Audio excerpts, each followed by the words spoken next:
Perkenalkan, nama saya Anissa Syarifina. Saya adalah Ketua Peneliti dalam penelitian yang berjudul Pola Kerja Wartawan Surat Kabar, Wartawan Muda dan Media di Surat Kabar di Era Digital. Nah, anggota penelitian saya adalah Penisian Kasari serta Jadi Gilang Pembantu. Kita lanjutkan langsung kepada latar belakang. Latar belakang penelitian ini adalah kami melihat bahwa dalam peraturan pers tentang standar kompetensi wartawan, di sini kelompok wartawan dibagi menjadi beberapa kelompok. Salah satunya adalah wartawan muda dan juga wartawan madya, di mana wartawan muda bertugas untuk membuat liputan harian atau liputan tiap hari ke lapangan untuk meliput sebuah peristiwa serta melakukan wawancara doorstop atau wawancara cegat, yaitu mewawancarai narasumber langsung di TKP istilahnya atau di tempat narasumber itu berada. Nah, itu adalah tugas wartawan muda. Sedangkan wartawan madya di sini bisa dikatakan wartawan yang lebih senior, di mana wartawan madya bisa membuat karya jurnalistik yang sifatnya lebih investigatif dan juga mendalam.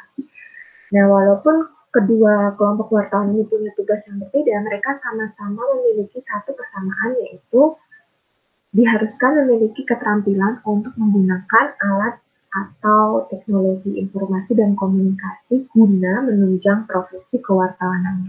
Namun dari hasil survei Dewan Pers itu disebutkan bahwa media sosial masih menjadi sarana yang paling sering digunakan oleh jurnalis untuk memantau informasi terkini dan mencari ide berita.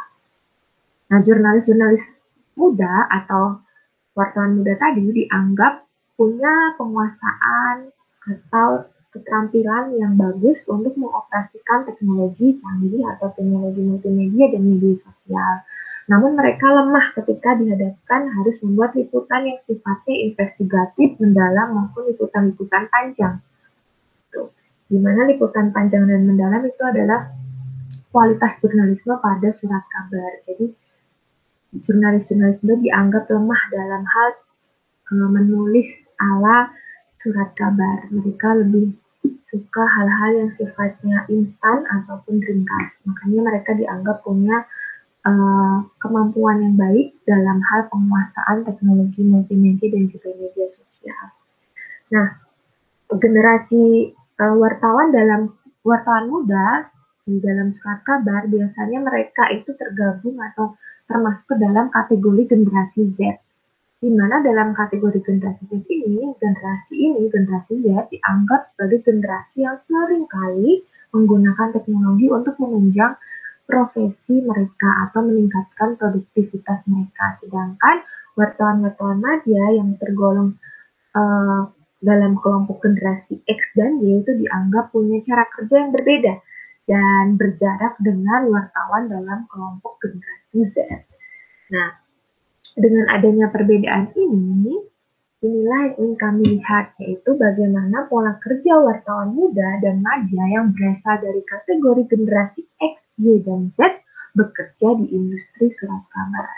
Karena keduanya punya tugas yang berbeda, kemudian keduanya punya karakteristik yang berbeda, di mana yang satu fasih betul menggunakan teknologi dan yang satu punya cara kerja yang berbeda. Dan generasi Z dianggap mereka itu tidak fasih dalam melakukan liputan yang mendalam serta investigatif. Ketika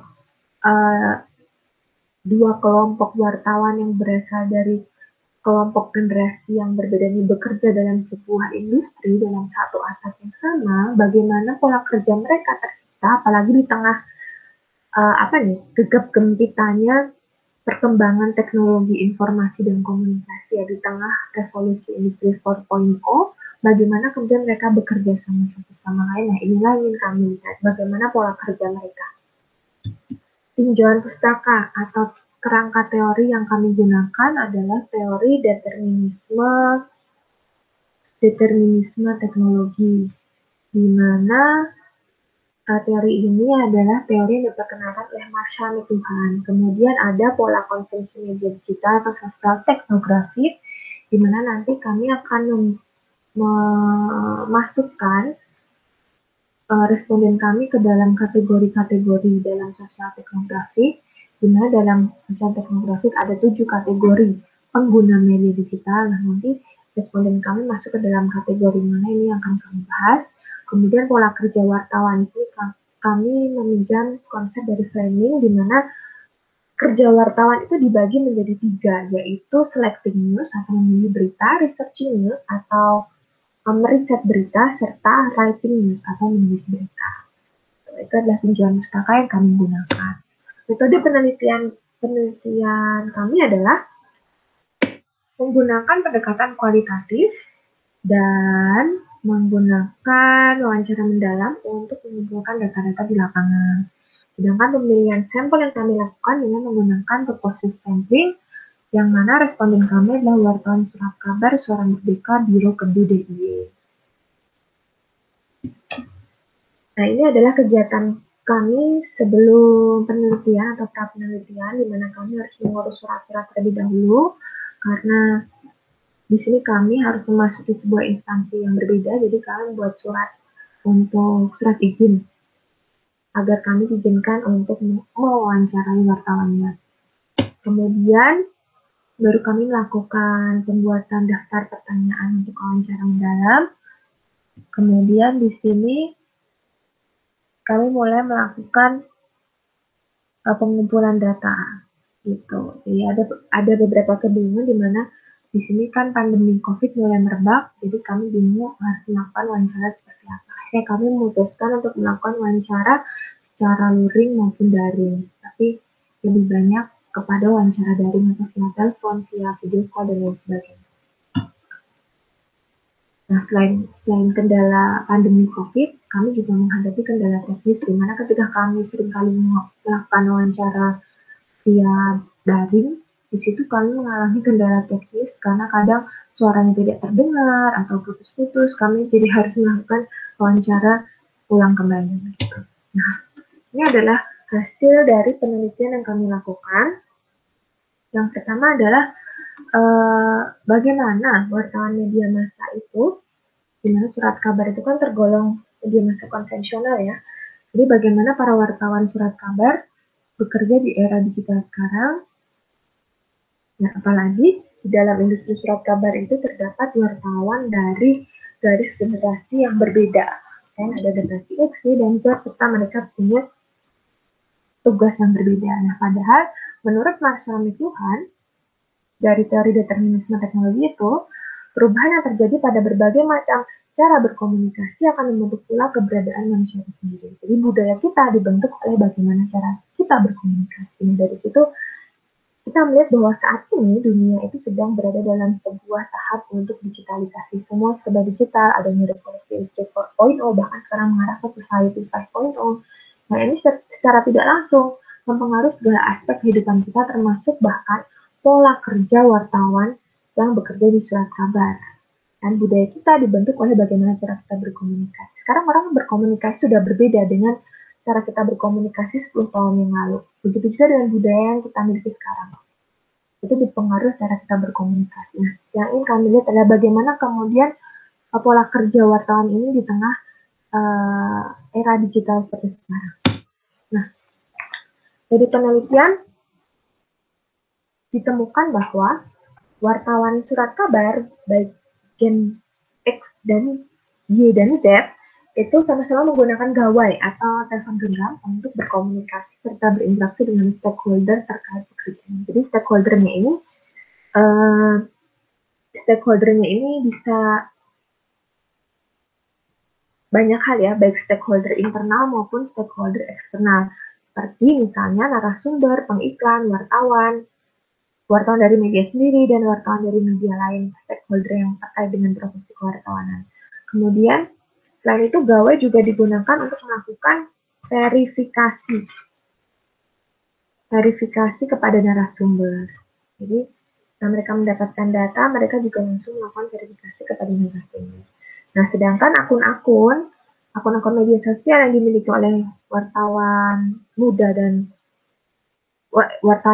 media dalam kategori generasi X, Y, dan Z adalah Facebook dan juga Instagram, di mana Facebook dan Instagram ini selain untuk mengunggah mengenai hobi dan minat mereka, tapi juga digunakan untuk mengunggah atau mempromosikan agenda-agenda kegiatan yang terkait dengan tempat mereka bekerja atau kegiatan agenda kegiatan profesional yang akan mereka lakukan. Itu biasanya digunakan untuk alat promosi seperti itu. Nah, sedangkan WhatsApp dan juga email itu digunakan untuk memperoleh bahan berita dan sarana berkoordinasi dalam melaksanakan profesi kewartawanannya. Sedangkan dari sisi pola konsumsi media digital, di sini bisa terlihat bahwa ada 7 kategori dalam sosial teknografik, yaitu joiner, konversasionalis, kreator, kolektor, spectator, kritik, dan kritis. Nah, pola konsumsi media digital ini adalah berkaitan dengan penggunaan media ya, atau konsumsi media, di mana penggunaan media ini berkaitan dengan kebiasaan individu menggunakan media berulang kali atau dalam situasi yang sama setiap waktu. Media use juga adalah kegiatan memilih, mengkonsumsi, memproses, dan menginterpretasikan konten. Nah, konsumsi media ini adalah jumlah informasi dan media yang digunakan oleh individu atau kelompok. Ini termasuk seperti berinteraksi dengan media baru, membaca buku, majalah, menonton televisi, dan film, dan mendengarkan radio. Jadi, pola konsumsi media digital ini adalah bagaimana para responden kami menggunakan media dan mereka menggunakan media tersebut untuk apa? Utamanya adalah media sosial atau media baru ya, media. Nah, di sini ditemukan bahwa wartawan generasi X dan wartawan generasi Y, di sini mereka tidak secara rutin memperbaharui media sosialnya, namun tetap ada beberapa peristiwa yang dibagikan dan dianggap menarik. Nah, dari pantauan akun Facebook wartawan dalam kategori generasi X, ditemukan bahwa peristiwa yang berkaitan dengan dunia wartawan secara umum dan secara khusus menjadi informasi yang rutin untuk dibagikan. Sedangkan untuk kategori generasi Y, dia lebih sering mengunggah kegiatannya berhubungan dengan fotografi dan seni. Belum diketahui apakah responden dari generasi X dan Y ini memiliki kemampuan untuk menjadi kreator, kolektor, dan juga spectators. Di sini karena keterbatasan waktu dalam penelitian, jadi kami belum bisa menemukan hasilnya. Nah, untuk kategori generasi Z, di sini generasi Z itu masuk ke dalam kategori joiner, konversasionalis, kreator, kolektor, dan spectators. Namun di sini ada catatan bahwa wartawan dalam kategori generasi Z menjadi kreator, kolektor, dan spectators dengan alasan bahwa mereka melakukan itu atau menjadi masuk ke dalam kategori itu karena mereka memiliki tanggung jawab untuk mengelola kanal online milik Suara Merdeka. Jadi mereka punya kewajiban untuk mengelola kanal tersebut, sehingga mau nggak mau mereka wajib up to date terhadap apa yang terjadi di media baru atau di media digital. Nah, kemudian poin kedua dari penelitian ini adalah bagaimana pola kerja wartawan surat kabar di era digital dengan pola konsumsi media yang seperti itu.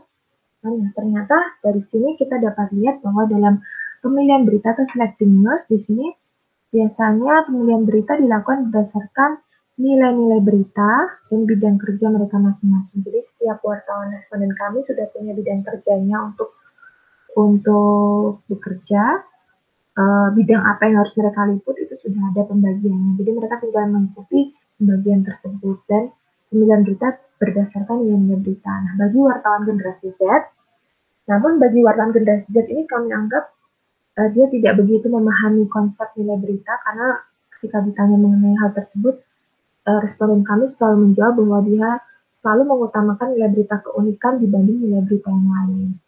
Gitu. Nah, kemudian dalam researching news, di sini sumber berita yang berasal dari press release, local government, and email itu lebih banyak digunakan untuk bagi generasi X, bagi wartawan generasi X dan Y. Sedangkan pada kategori generasi Z, wartawan ini lebih sering menggunakan sumber berita dari pressure group, terutama ketika dia meliput berita-berita demo ya. Demo itu dia mendapat informasi dari kelompok-kelompok yang meminta untuk diliput demonya tersebut. Gitu. Nah, kemudian beberapa kali wartawan generasi juga menggunakan sumber dari emergency service. Nah, yang menjadi catatan dalam research news di sini yaitu internet research atau pencarian di internet atau searching internet itu hanya digunakan untuk pengembangan cerita. Jadi bukan menjadi sumber utama sebagai pencarian ide. Bukan sebagai sumber utama pencarian ide, tapi sebagai pengembangan cerita. Karena sumber utamanya berasal dari sumber-sumber berita yang tadi. Nah, dalam writing news di sini prinsip keberimbangan dan prinsip faktual lebih ditonjolkan. Di dua prinsip ini lebih ditonjolkan dalam pola kerja mereka. Di sini prinsip keberimbangan ditunjukkan dengan mereka selalu mengkonfirmasi dengan banyak pihak yang terlibat dalam sebuah peristiwa.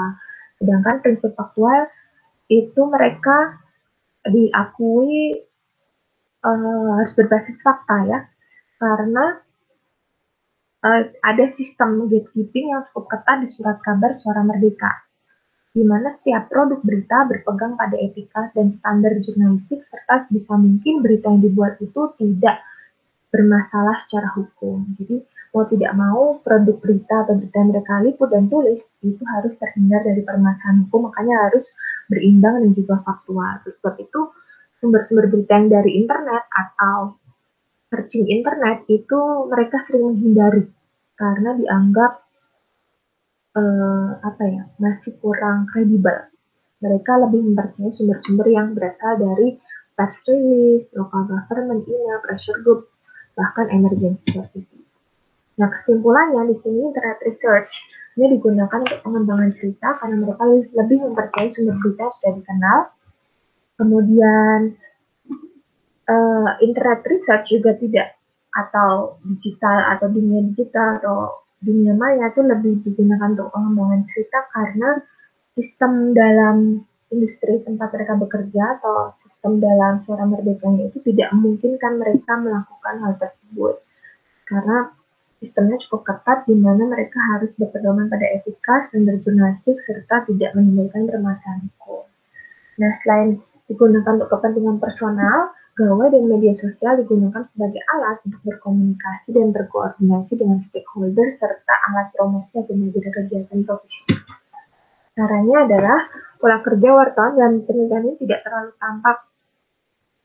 terlalu tampak dipengaruhi oleh media sosial. Hal ini disebabkan karena beberapa hal, yaitu pengambilan sampel penelitian di mana kami melakukannya pada surat kabar di daerah, dan sampel penelitian ini adalah wartawan surat kabar. Mungkin ketika nanti diaplikasikan pada subjek penelitian yang berbeda, itu akan menghasilkan hal yang berbeda pula. Nah, oleh sebab itu penelitian setelahnya dapat mengambil sampel penelitian yang berbeda dengan pendekatan kuantitatif maupun kualitatif. Kendala dan hambatan tadi sudah kami sampaikan di depan juga, ada kendala teknis serta terhambatnya pengambilan data karena pandemi COVID. Sekian presentasi dari saya, terima kasih semuanya. Assalamualaikum warahmatullahi wabarakatuh.